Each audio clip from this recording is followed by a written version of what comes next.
पाठ 20 हाथी का बदला। रामगढ़ घाटी में रंगपुर नाम का एक गांव था।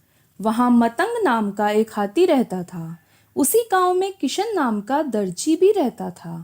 मतंग की सूंड लंबी थी, मोटे खंभों जैसे 4 पैर थे, सूप जैसे कान थे, पूंछ बहुत छोटी थी।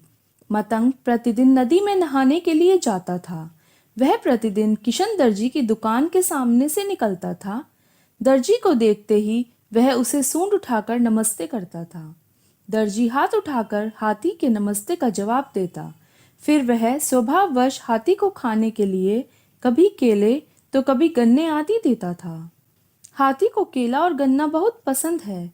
इस प्रकार हाथी और किशन दोनों दोस्त बन गए थे। इसके बाद हाथी रोज बाजार का एक चक्कर अवश्य लगाता था। उसे देखकर बच्चे खुश हो जाते थे। एक दिन मतंग रोजाना की तरह नदी की ओर जा रहा था। संयोग से उस समय दर्जी दुकान पर नहीं था। जब हाथी दुकान के सामने से निकला तो आदत के अनुसार उसने दर्जी की ओर सूंड उठाकर नमस्ते की। फिर उसने केलों के लिए अपनी सूंड बढ़ा दी। दर्जी के लड़के को शैतानी सूझी।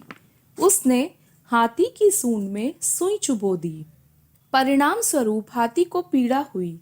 वह पीड़ा से कराह उठा। उसे दर्जी के लड़के से ऐसी आशा नहीं थी।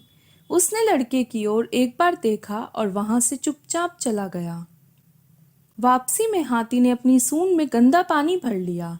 रास्ते में वह कहीं नहीं रुका, बच्चों को प्यार भी नहीं किया।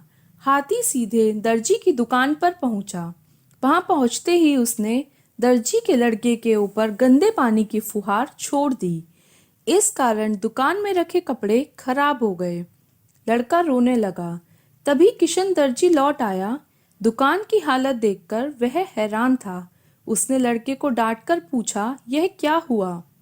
लड़के ने सब सच सच बता दिया। किशन समझ गया कि हाथी ने बदला लिया